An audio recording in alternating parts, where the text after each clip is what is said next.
Rama Rama Hari Hari Hari Rama Hari Rama Rama Hari Hari Hari Krishna Krishna Krishna Hari Hari Rama Rama Hari Hari.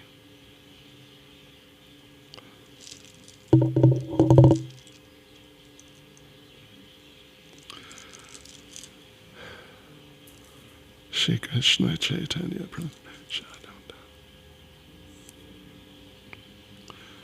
Shri Advaita Gadadhar Shivas Adi Gaura Bhakta Vrinda.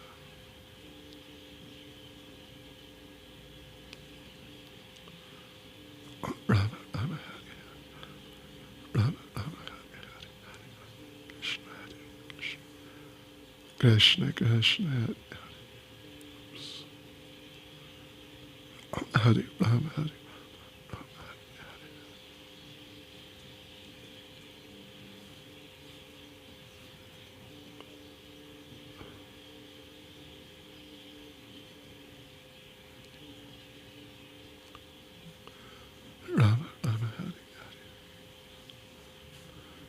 Okay, devotees, here we go.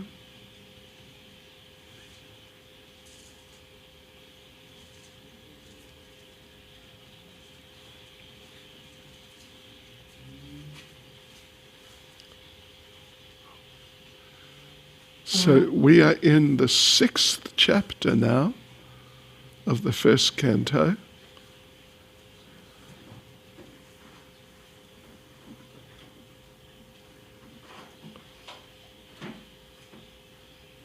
The 6th chapter. We made a start last night. And yes. So let us get into it, and let us begin by chanting our prayers. Nama Om Vishnupadaya Krishna Prestaya Bhutale Srimati Bhakti Vedanta Swaminiti Namane Namaste Saraswati Deve Gauravani Pracharne Niravishesha Shunyavadi Paschatya Deshatarne Shri Krishna Chaitanya Prabhu Nityananda Shri Advaita Gadadhar Shivasadi Gaura Bhakta Vrinda Hare Krishna Krishna Krishna Hare Hare Hare Rama Rama Rama Hare Hare Vanchakalpatarubhyascha Kripa Sindhubhya Evacha Paditanam Pavanebhyo Vaishnavebhyo Namo Namaha. And don't worry, Raghunath Prabhu, your table is coming. I hope it's going to be suitable.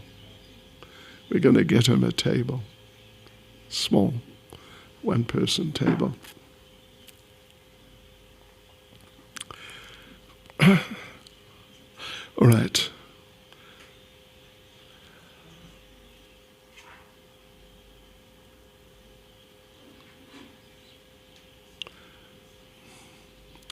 Did I do Vaishnav pranams? I did, yeah, that's good. Okay, so we devotees are now we're in chapter 6, section B, what happened after the sages left, which is from verse 5 to verse 14. And we read just the verses last night. So let's get into it. Verse 5. Translation. Sri Narada said, the great sages who had imparted scientific knowledge of transcendence to me departed for other places, and I had to pass my life in this way.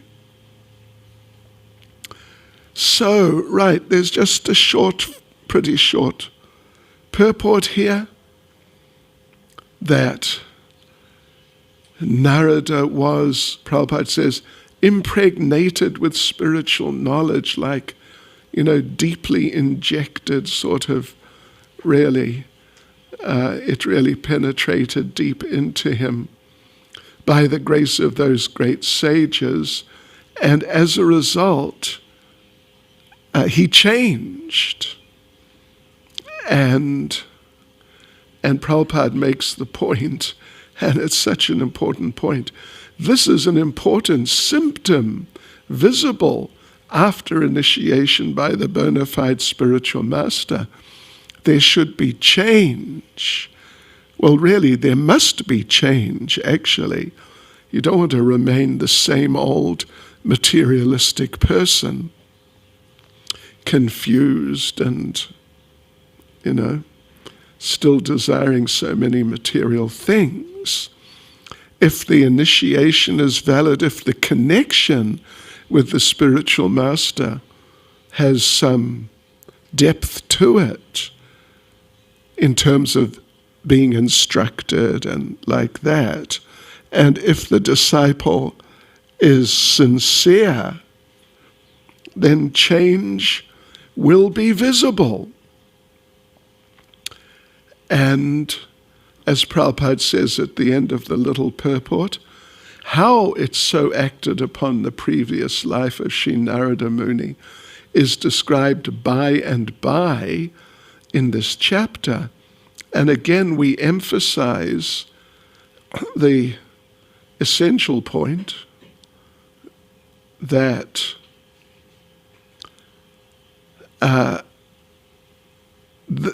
in this lifetime, Narada Muni is not Narada Muni. He's just a young fellow, the son of a maidservant. It's his previous lifetime.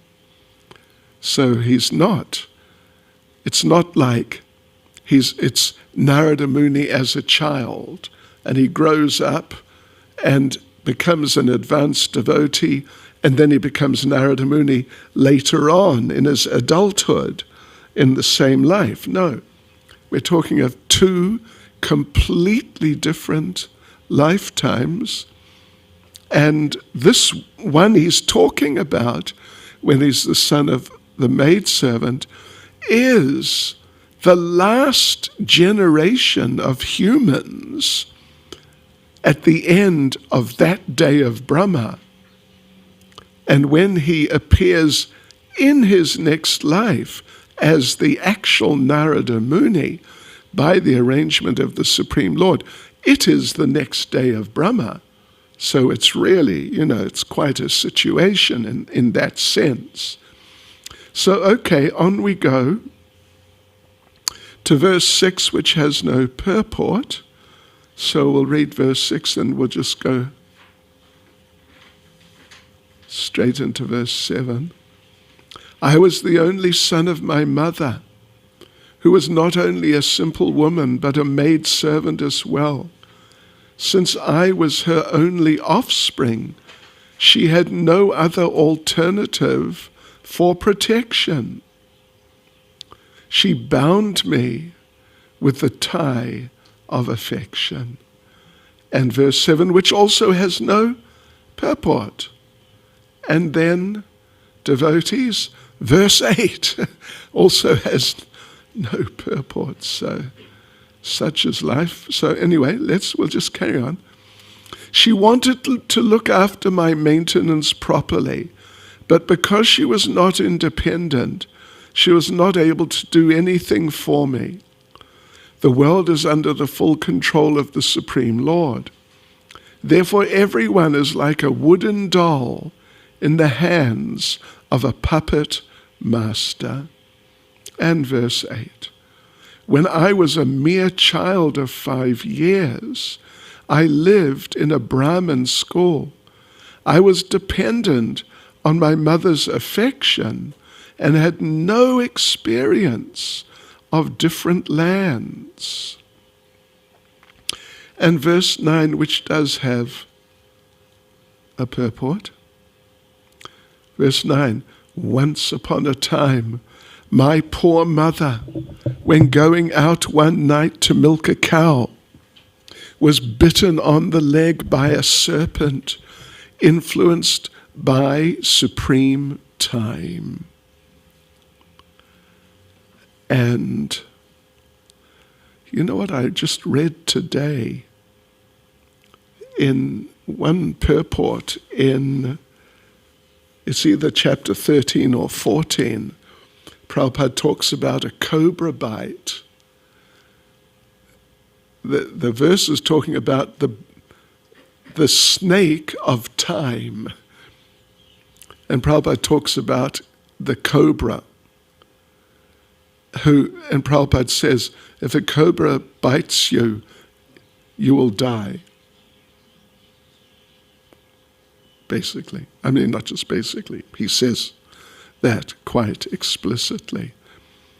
If a cobra bites you, you'll die. So Narada, in his previous life, as the son of this lady, maid servant, so his mother got bitten on the leg by a serpent influenced by supreme time, and she died, and he was 5. So there's a purport here. It's extremely short, but let's just read it. That is the way of dragging a sincere soul nearer to God. That's an important point, isn't it? Krishna makes arrangements.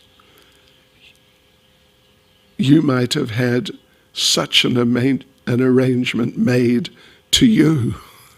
I don't know. I did. Gosh. Haribol. Talk about tough love, but, extremely convincing experience. And I ended up in Krishna consciousness. And I was in London, and I'd been there a couple of weeks, something like that. December 72. And I would occasionally go to this one occult bookshop, all about magic and witchcraft and, really all these types of things. And I had met a person on the ship I came from Australia on, who I think I mentioned it, who advised me strongly, you must go visit the Hare Krishnas, because they're the ones who practice what they preach. I had told him that I'm thinking of visiting the Buddhists in London, but he said, yeah, but you must visit the Hare Krishnas. And that struck me. So I decided to. So one day, I was in the occult bookshop. It's still there, at least last time I was there, I don't know how many, 5 years ago perhaps. The Aquarius bookstore, just near our old temple where I joined. So I asked them, do you know where the Hare Krishna temple is? And they said, yes, it's just around on the other side of this block. Ah. So I just walked around, and there was the Hare Krishna temple. Yeah, so. But that was just the sort of part of the final stage. But there was a whole, as Prabhupada says, that is the way of dragging a sincere soul nearer to God. Something happens. Oh, which just changes the life of the person and is just an impetus to try to take shelter of the Lord. So, okay, the poor boy was being looked after only by his affectionate mother, and yet the mother was taken from the world by the supreme will in order to put him completely at the mercy of the Lord. I mean, something related happened to me. I don't know about you, but I mean, it definitely was something along those lines. Okay, verse 10. I took this as the special mercy of the Lord, who always desires benediction for his devotees, and so thinking, I started for the north. And don't forget, he's 5 years old. He is 5 years old. Yeah, but he had the contact, he served those devotees, he heard from them, he took the remnants of their prasadam just once, it seems, but he would sit there. They would sit there and discuss, because they were there for I think 4 months, and they didn't, there was no internet to play around with, no cell phones to play around with, no TV, and you couldn't go outside because it was raining, just kind of 24/7. A whole year's rain in about 3 or 4 months. So they would just stay. And in those days, people didn't really have books. I mean, maybe they had something like that, but the books were handwritten, on tree bark, something like that. So, in other words, a Bhagavad Gita, I'm sure it'd be something like this thick, like really bulky. So they would sit around and discuss Krishna consciousness. And Narada, as the son of the maidservant, previous life, he would sit there and listen. And this all went deep into his heart and his brain and just penetrated and saturated his whole being. Right. So therefore he was right to take it as the special mercy of the Lord. And like Prabhupada, Srila Prabhupada, he was so keen to preach. His wife was just not interested. But he sort of hung in there. Yeah, he just hung in there as a matter of duty. But then one day his wife gave away his Srimad Bhagavatam so she could buy tea biscuits. And he got home from working hard for the family and found this had happened. And he just about snapped. I mean, in that sense. And he got so frustrated. He said to his wife, listen, you got to make a decision, tea or me? And she said, she thought he was joking, but she said, I'll take tea any time. The next morning, he was gone. So, special arrangement. And I don't know, maybe some of you have had some things happen in your life which stimulated that you just got to do this. So let me just read the purport again, seeing it's very short.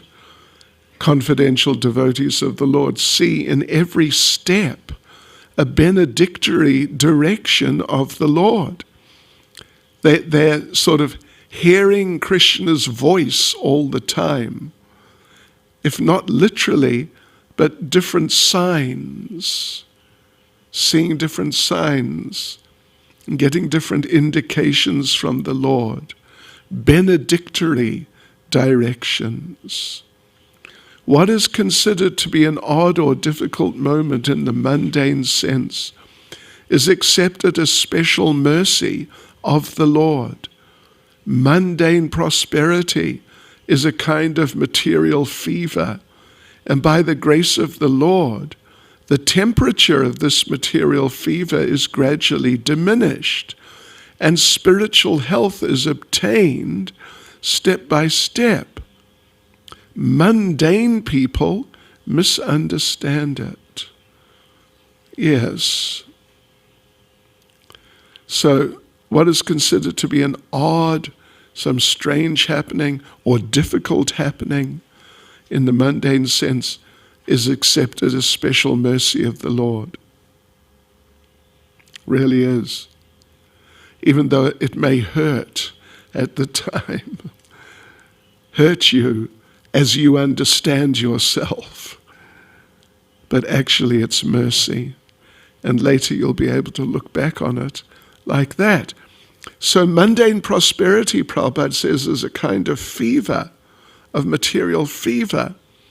And as spiritual health develops, as you engage in devotional service and come closer to the Lord, then the fever reduces. But otherwise, the fever means, well, Prabhupada says here material prosperity.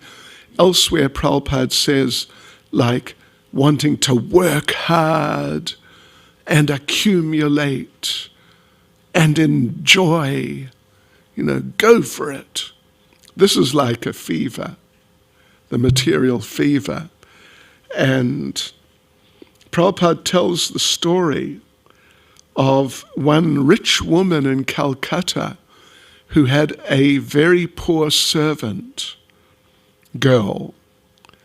But they worked together in the house, looking after the house. So they're working closely together all day, every day. And if one of them got sick, the other one would get sick because they're just so close together. So one day they both got sick. They both got a fever. So the doctor came around and said, right, I want to take your temperatures. So he did. And the lady of the house, her temperature was, well, I'm not sure what would be a 37.5? That's not a fever. 38? Mild fever. A mild fever. And the servant girl, her fever was 39. Still alive? Yeah. At what point would you expire? But anyway, okay, so the lady of the house was 38, and the servant girl, her temperature was 39. And the lady of the house protested to the doctor, "What sort of doctor are you? How can she have a higher temperature than me? Who is she? I'm important. This is my house." Prabhupada tells this story. Yeah. So materialistic people, they think that the more you've got the fever, working harder and, into it and accumulating more, that's better. You're doing better. Yes, okay, so that was verse 10 and verse 11. So after my departure, I passed through many flourishing metropolises, towns, villages, animal farms, mines, agricultural lands, valleys, flower gardens, nursery gardens, and natural forests. Right, so there's a purport here, and it is a bit more of a purport, a little bit more. So, right, Prabhupada makes the point, it's an interesting point, first point in the purport, that these things that were going on. We're talking about whenever it was, long time ago, well, 5,000 before really a long time ago, previous day of Lord Brahma. So it's really a long time ago. They were going on as they are now. So even previous to the current creation, people were doing the same things. There were cities, towns, villages. They were raising animals. There were mines. There was agriculture, flower gardens, and all these types of things. They were going on then as they're going on now. So, things have not changed as much as some people might think. Yeah, so and Prabhupada continues on that so after many hundreds of millions of years, a creation is started, and then it goes on, and history repeats itself practically in the same way. Yes. And an interesting point, Prabhupada says, the mundane wranglers waste time with archaeological excavations without searching into the vital necessities of life. Little do they know that the people were doing the same things, maybe in somewhat different ways, but they were making arrangements to eat, to mate, and to sleep and defend, and maybe in somewhat different ways. Otherwise, it's essentially, in principle at least, the same old story. So, Narada, he got his impetus, Prabhupada says. He got his impetus from the Bhaktivedantas, and then they left. So it penetrated so deep into him and just saturated his being from head to toe so powerfully that he didn't bother with any economic development or anything. He was just on pilgrimage. And as Prabhupada says, he continually went on to progressive spiritual emancipation. That's what he was doing. So Prabhupada makes a little point in this very short little paragraph at the end there. Bhagavatam is the repetition of history which happened some hundreds of millions of years ago. Well, in the case of all this that Narada is saying, it's more than hundreds of millions of years ago. You can't even calculate, because time as we know it stops when the universe is destroyed. Time stops. The Kala Shakti is withdrawn by Mahavishnu. Yeah. So this is recording history from all different times in the past, even way, way distant. Like Lord Ram, Srila Jiva Goswami in Krishna Sandarbha, he gives some timing for the appearance of Lord Ram. And it's just many, it's earlier in the day of Brahma, it's some millions of years, many millions, like 25 million years ago or something like that, yeah. Earlier in this day of Brahma. So all these things are there. But not so much, of course, just some of the really important things are there. So then there's text 12, which also doesn't have a purport.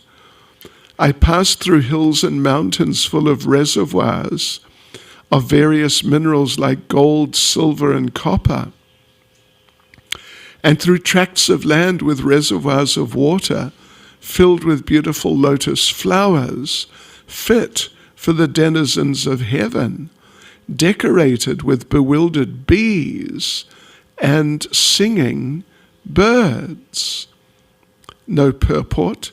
So verse 13, I then passed alone through many forests of rushes, bamboo, reeds, sharp grass, weeds, and caves, which were very difficult to go through alone. I visited deep, dark, and dangerously fearful forests, which were the play yards of snakes, owls, and jackals, and probably a few tigers, one would assume. Right. So there's purport here. So this is the way of life. I mean, Prabhupada doesn't exactly say it, at least at the beginning, maybe further down, but this is the way of the life of the Parivrajacacharya.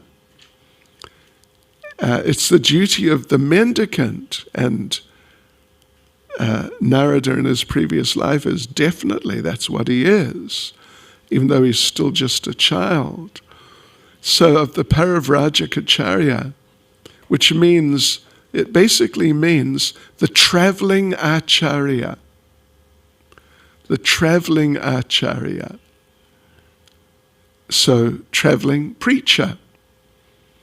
So it's the duty of such a person to experience all varieties of God's creation by traveling alone through all the forest hills, etc., to gain faith in the Lord and strength of mind, and also to enlighten the people they meet. Sannyasis should do that. And Srila Prabhupada gives the example of Lord Chaitanya. Ideal example. He traveled through Jharikanda. And he traveled all the way to Vrindavan and back. And earlier on, he traveled all through South India for 8 years or so. So anyway, sannyasis must do this. They must travel. And I used to travel. I mean, I can't believe it thinking back on it. When I was traveling, generally no more than 3 or 4 days in one place and then on to the next place. Many dozens of places. So yes, so Lord Chaitanya was a very good example. He went through the Jharikanda forest. Prabhupada does make the point, though, that sannyas, Prabhupada says it's interesting the way he puts it. In this age of Kali, sannyas is forbidden for ordinary men. Yeah. So anyone who just changes their dress, just so people will think that this person is a sannyasi, is different from a real sannyasi. So if one's going to take sannyas, stop social intercourse completely and be completely devoted to service to the Lord. The change of dress is only a formality. Yeah, I mean, it makes some difference. It does actually make a difference, but, it doesn't make like a total difference. It's definitely not that big a difference. Prabhupada makes an interesting point. Lord Chaitanya didn't accept the name of a sannyasi, he kept his brahmachari name. Krishna Chaitanya was his original brahmachari name, and he kept it. And in this age of Kali, the so-called sannyasis should not change their former names, following in the footsteps of Lord Chaitanya. The only sort of problem or interesting point there is that Srila Prabhupada, when he gave devotees sannyas, in many cases, not all, but so many, I don't know, what sort of fraction, was it half or a quarter or 3/4 or what it was? But in plenty of cases, he changed the sannyasis' names. Yeah, he changed their names. So anyway, Haribol. So for sannyasis, what should sannyasis do then in this age? Well, they should travel and preach. And Prabhupada then says towards the end of the purport that devotional service of hearing and repeating the holy glories of the Lord is strongly recommended. And one who takes the vow of renunciation of family life need not imitate the Parivrajacacharya like Narada or Lord Chaitanya, but may sit down at some holy place like the Radharanath temple and devote his whole time and energy to hear and repeatedly chant the holy scriptures left by the great acharyas like the 6 Goswamis of Vrindavan, especially when COVID comes. Anyway, yeah. Well, what can you do? Really? So anyway, but it's possible, particularly if there's special circumstances, like COVID. All righty, so now verse 14.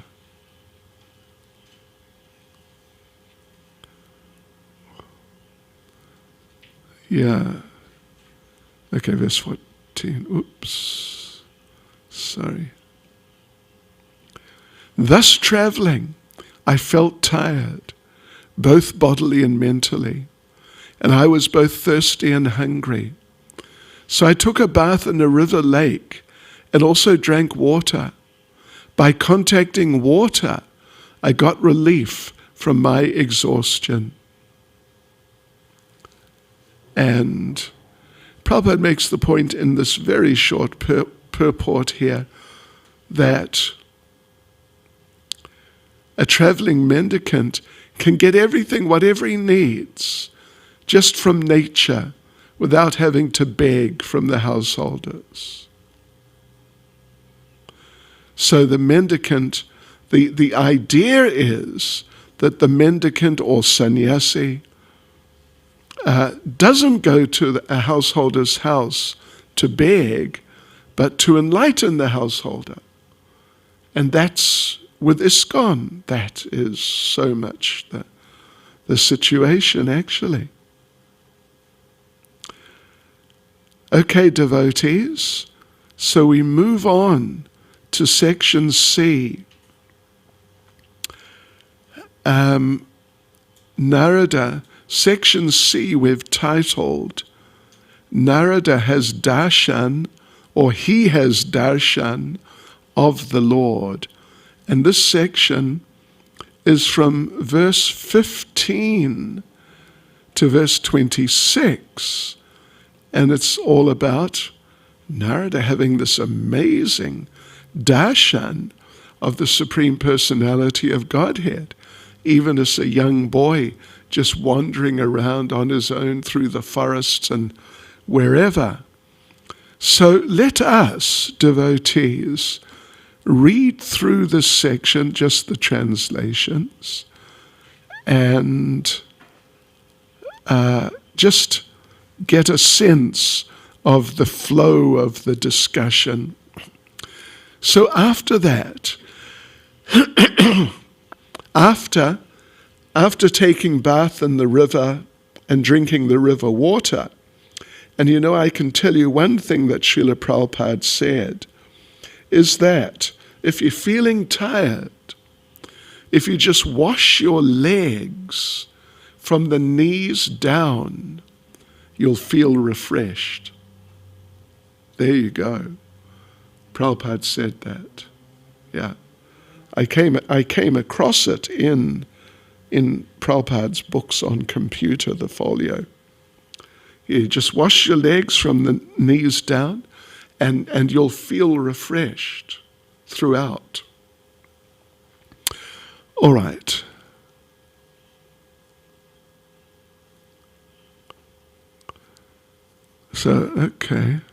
So after that, under the shadow of a banyan tree in an uninhabited forest, I began to meditate upon the super soul situated within, using my intelligence as I had learned from liberated souls. And, verse 16. As soon as I began to meditate upon the lotus feet of the personality of Godhead, with my mind transformed in transcendental love, tears rolled down from my eyes, and without delay, the personality of Godhead Sri Krishna appeared on the lotus of my heart. Look at that, devotees, that's amazing. Verse 17, O Vyasadeva, at that time, being exceedingly overpowered by feelings of happiness, every part of my body became separately enlivened. Being absorbed in an ocean of ecstasy, I could not see both myself and the Lord because of the tears. Verse 18, the transcendental form of the Lord as it is satisfies the mind's desire and at once erases all mental incongruities. Upon losing that form, I suddenly got up, being perturbed, as is usual when one loses that which is desirable. Yes. Verse 19. I desired to see again, so that Lord disappeared. I decided to see again that transcendental form of the Lord, but despite my attempts to concentrate upon the heart with eagerness to view the form again, I could not see him any more. And thus, dissatisfied, I was very much aggrieved. Verse 20, seeing my attempts in that lonely place, the personality of Godhead, who is transcendental to all mundane description, spoke to me with gravity and pleasing words, just to mitigate my grief. So the Lord was there within his heart, and he saw the Lord, but the Lord disappeared. He became overwhelmed again, and the Lord spoke to him. So verse 21, O Narada, the Lord spoke, I regret that during this lifetime you will not be able to see me anymore. Those who are incomplete in devotion and who are not completely free from all material taints can hardly see me. Whew. Verse 22, O virtuous one, you have only once seen my person, and this is just to increase your desire for me, because the more you hanker for me, the more you'll be freed from all material desires. Verse 23, by service of the absolute truth, even for a few days, a devotee attains firm and fixed intelligence in me. Consequently, he goes on to become my associate in the transcendental world, after giving up the present deplorable material worlds. 24. Intelligence engaged in my devotion cannot be thwarted at any time. Even at the time of creation, as well as at the time of annihilation, your remembrance will continue by my mercy. So we've seen today, I remarked yesterday, particularly about how in every purport, for it was like 4 or 5 purports, Prabhupada's saying, you must hear and chant. The main thing is to hear and chant. You must hear and chant every purport without fail. I think it was 5 purports in a row.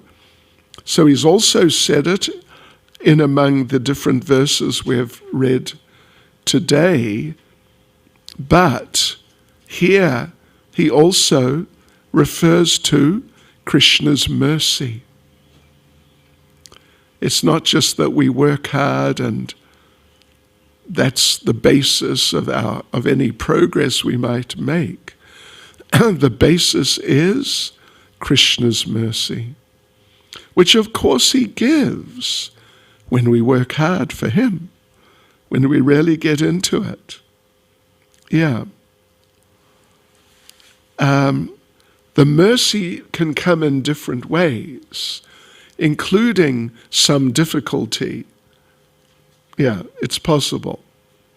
But mercy will come in one way or another. Verse 25, then that supreme authority, personified by sound and unseen by eyes, but most wonderful, stopped speaking. Feeling a sense of gratitude, I offered my obeisances unto him, bowing my head. 26, thus I began chanting the holy name and fame of the Lord by repeated recitation, ignoring all the formalities of the material world. Such chanting and remembering of the transcendental pastimes of the Lord are all benedictory. So doing, I traveled all over the earth, fully satisfied and free from pride and envy. So devotees, that's the end of that section, verse 26. So let's go back and start going through the verses again with their purports. So verse 15 again. After that, under the shadow of a banyan tree in an uninhabited forest, I began to meditate upon the supersoul situated within, using my intelligence as I had learned from liberated souls. There's an assumption, I guess, that it must have been those ones from that time when they stayed at his mother's place. But you never know. While he was traveling, he must have met some other advanced devotees. But anyway, he heard from great souls. Right, so in the purport, which again is not long, but it's there, Srila Prabhupada makes the very foundational point that one shouldn't meditate according to one's personal whims. One should know perfectly well from the authoritative sources of scriptures through the transparent medium of a bona fide spiritual master And then you can, as Narada says, using the intelligence, you may be able, we generally don't do that sort of thing, but anyway, traditionally people would meditate on the super soul. And as Prabhupada says, this consciousness is firmly developed by a devotee who has rendered loving service unto the Lord by carrying out the orders of the spiritual master. This consciousness of meditating on the super soul. That's what Prabhupada's talking about with trained intelligence. Trained intelligence, learnt from, received from that bona fide spiritual master. Yes, and through rendering loving service to the Lord. So Narada contacted bona fide spiritual masters, served them sincerely, and got enlightenment rightly.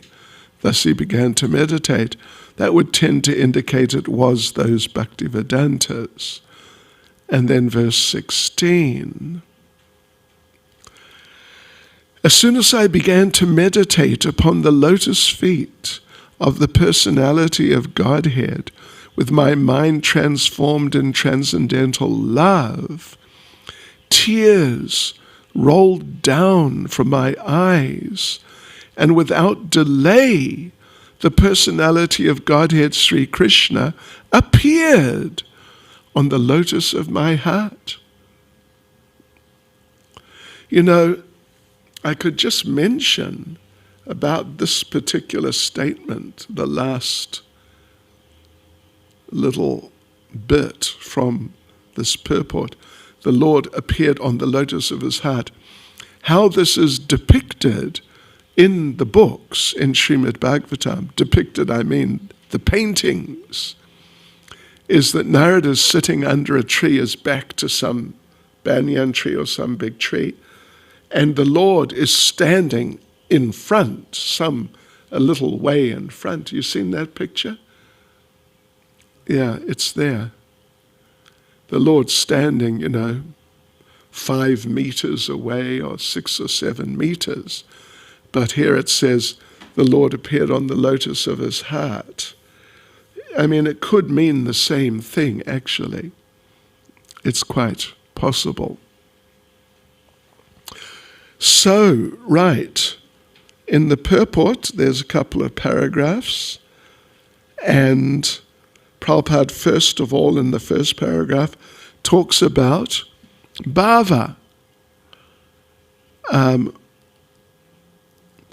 It appears Narada Muni has come to the level of bhava. It appears. Certainly for the Lord to appear before him, that would normally indicate being on such a level, something like that. And then Prabhupada goes through the stages, some of the stages, or the stages of development of Krishna consciousness.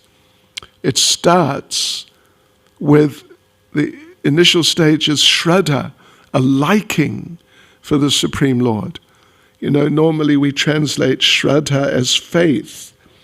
I've seen it in some versions being translated as,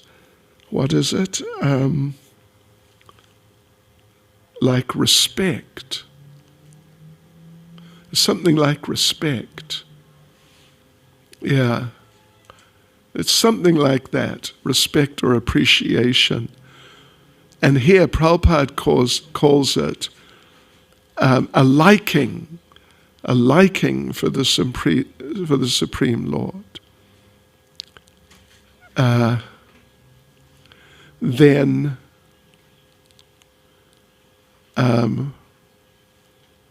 So then in order to increase the liking, you have to associate with devotees, pure devotees. That's the stage of sadhu sangha. And then the third stage is to practice the rules and regulations. What's that called, devotees? The third stage, practicing following the rules and regulations. Huh? Bhajana Kriya. Yes, Bhajana Kriya. And so this will help dissipate misgivings and deficiencies. And then, Prabhupada, next paragraph, so when all those misgivings and deficiencies are removed, then taste comes. That's the stage of ruchi. So in other words, at the end of the first paragraph, Srila Prabhupada is talking about Bhajana Kriya, certainly, but then he's also talking about Anartha Nivritti and Nishta. Because in the second paragraph, he just jumps straight into Ruchi. And, if you've studied at all Madhurya Kadambini, you'll see that Vishnu Chakravarti Thakur,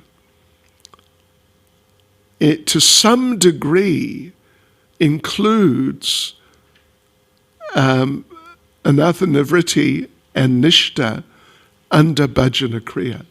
You've seen that? He does. Because, when he first starts discussing Bhajana Kriya, he discusses anishtita, right? Anishtita Bhajana Kriya, which they're those 6 defects of, what's the first one? What's enthusiasm? Utsaha, Utsaha Maya, Utsaha Mayi, Utsaha Mayi, illusory enthusiasm. But then he says that, you practice nicely and then you come to Nishtita Bhajana Kriya. So, there's scope for including Anartha Nivritti and Nishta in Bhajana Kriya to some degree, although of course he does go on to then quite separately talk about Anartha Nivritti and Nishta. But here Prabhupada is going Shraddha, Sadhu Sangha, Bhajana Kriya, Ruchi. So, we must assume that this dissipation of all sorts of misgivings, removal of deficiencies, that of course, that's Anartha Nivritti, and includes coming to, actually the Nishta is in the second paragraph, I think. When all misgivings and personal deficiencies are removed, there is a standard faith in transcendental matter. I would take it that's Nishta. And then the taste for it increases. From Nishta, Ruchi comes very quickly. If practically immediately, but at least very, very quickly. Because when you're in Nishta, you are focused and fixed on the Lord. Not that you're somewhat or sometimes, and other times your mind is off elsewhere, and then you come back to thinking of the Lord. But Nishta means, essentially, you're pretty much thinking of the Lord all the time. Yeah. So then comes ruchi, then attraction, which is asakti, then bhava, which is the beginning of Krishna prema. So then Prabhupada gets into a discussion actually about bhava. Let me just read through it. So Narada has had tears coming from his eyes. At least that. Mentioned in the verse itself, verse 16. That's a symptom of bhava. Of course, it's not only on the level of bhava that devotees may sometimes have tears come from their eyes. You know, when you're on the level of having your samosa stolen from your plate, you may have tears come from your eyes or something. Anyway, Hare Krishna, excuse me. But, yeah, classically, when tears come from the eyes, it indicates bhava, and this is what Prabhupada is talking about here. So, I'm now in the middle of the second paragraph. I'm just going to read. Being so surcharged with transcendental love, there comes a strong feeling of separation, which leads to 8 different kinds of ecstasies. This is the Ashta Sattvika Bhavas, the 8 bhavas which are there on the level of bhava, 8 ecstasies. Tears from the eyes, standing of the hairs on end, shivering, voice stammering, maybe sometimes collapsing. These are some of the 8 different kinds of ecstasies, as Prabhupada says. Tears from the eyes of a devotee is an automatic reaction.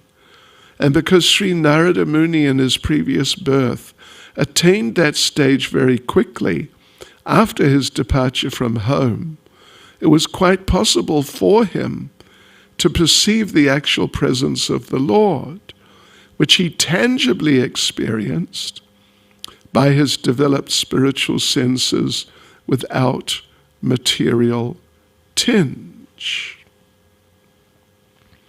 Yeah, so in other words, Narada, as in his previous life, as the son of the maidservant, quickly came to the level of bhava. That's actually what happened to him. And on that basis, you could say, the Lord was willing to appear in front of him one time for that lifetime. It's quite something, isn't it? So, verse 17, O Vyasadeva, at that time, being exceedingly overpowered by feelings of happiness, every part of my body became separately enlivened. Being absorbed in an ocean of ecstasy, I could not see both myself and the Lord. So, there's a purport here, shortish. So Prabhupada makes the very interesting and important point. Spiritual feelings of happiness, intense ecstasies, have no mundane comparison. Therefore, it's very difficult to give expression to such feelings. And we can just have a glimpse of that ecstasy from what Narada has said. So, and Prabhupada goes on, after seeing the Lord, all the senses become fully awakened to render service unto the Lord, because in the liberated state the senses are fully efficient in serving the Lord. We can just mention just in regards particularly to this no mundane comparison between these feelings and ecstasies that Narada is experiencing and any, attempt to make a mundane comparison.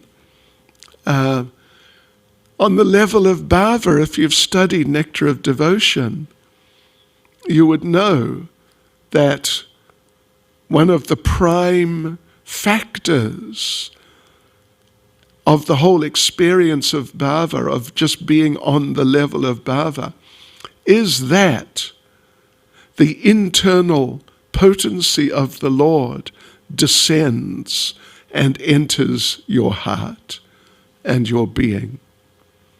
And because of that, these physical, you could say, expressions, bodily expressions of ecstasy are there. And it's not, so the example here specifically is crying. It's not just crying like crying. When someone gets upset, something happens, someone gets upset, they cry. I'm talking about, not something world-shattering, but, something happens which is quite disturbing, and a person cries. So, but this crying is not that crying, and that crying is not this crying. This crying of Narada means the internal potency is contacting the element water in the body. And so the water in the body starts coming out. And therefore Lord Chaitanya, when he would dance in kirtan, it's described in Chaitanya Charitamrita, just in some kirtan, I think not in at least what's written there is not some incident from the Rath Yatra. Anyway, whatever.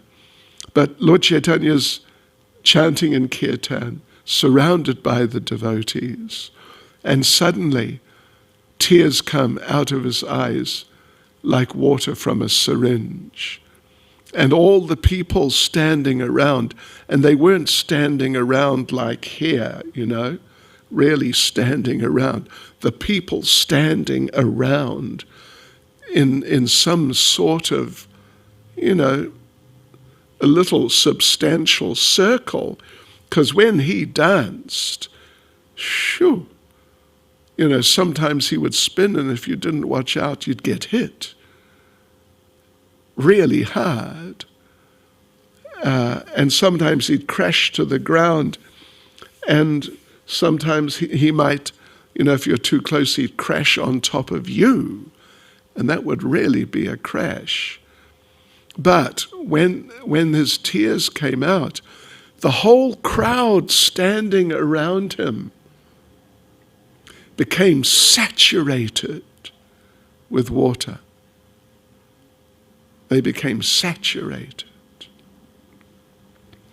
Because it's not just, some special form of the crying which we've all done, at least, whenever it may have been earlier in our lives. It's not that sort of crying or just some, more substantial form of that crying. It's something else.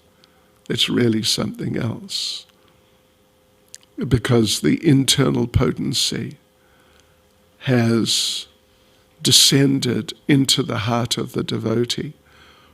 And the devotee's body, it's very difficult for the devotee's body to sustain the power of that internal potency.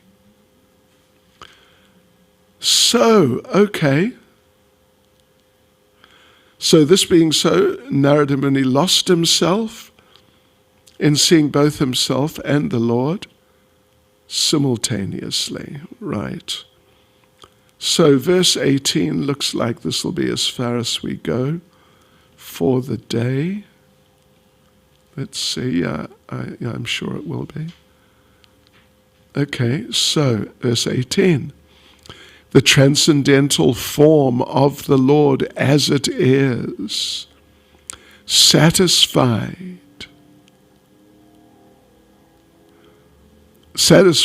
the mind's desire, and at once erases all mental incongruities.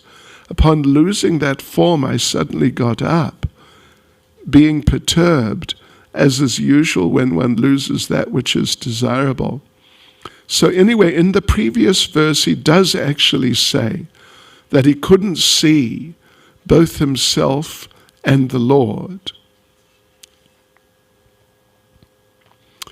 You know, it's if we take the lead from certain statements like a nectar of devotion, we could, feel that perhaps what's being indicated is that the tears, there's just so much tears that he just can't see anything.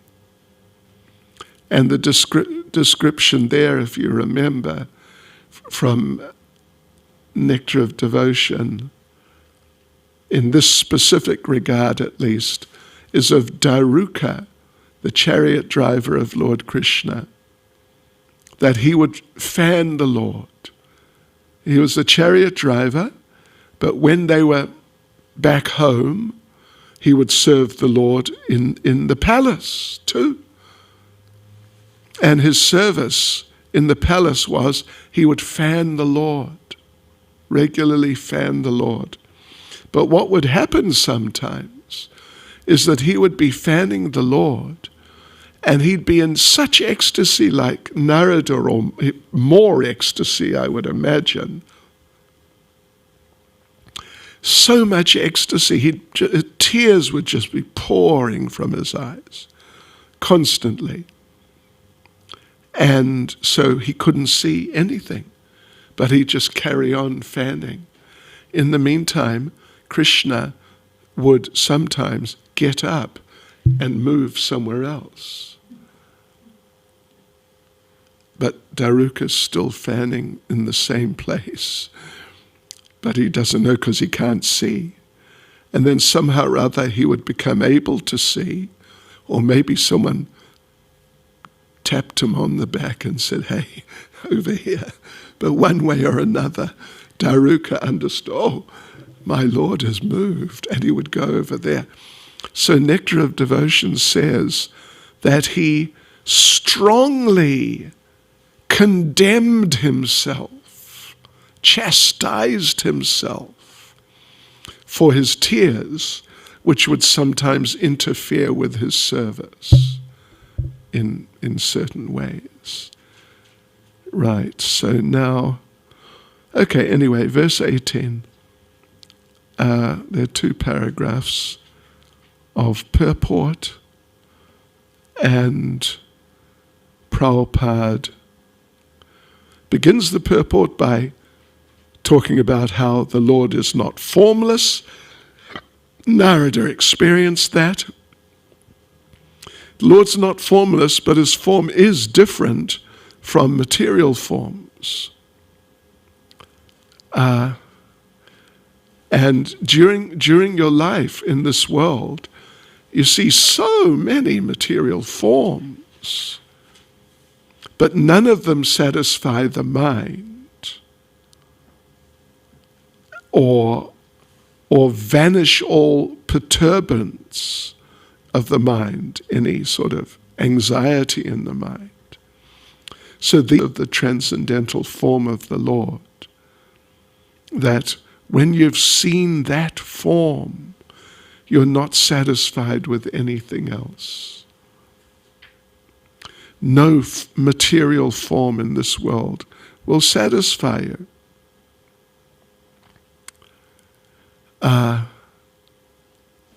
So if it's said sometimes that the Lord is formless or impersonal, Prabhupada says here at the end of the first paragraph, then it doesn't mean he's formless or impersonal. It means he has no material form and no material personality. So then, second paragraph, so we as spiritual beings, having eternal relationships with that form of the Lord, we're life after life searching for that form. And we're not satisfied by any other form. The more you get into Krishna consciousness, the less even sort of, attractive, what would be considered attractive material forms, the less attractive they are to you. And yes, and Parikshit saw the Lord within his mother's womb when he was there. And when he came out, he was given the name Parikshit, because Parikshit means examiner. Parikshit got into a habit. He was well known for looking at people to see, is this the one I saw in the womb? Oh no, it's Raghunath Bhatta. Is this the one? No, it's Yamaraj. Maybe it's this one. Could it be? Oh no, it's Bhakta George. You get the idea.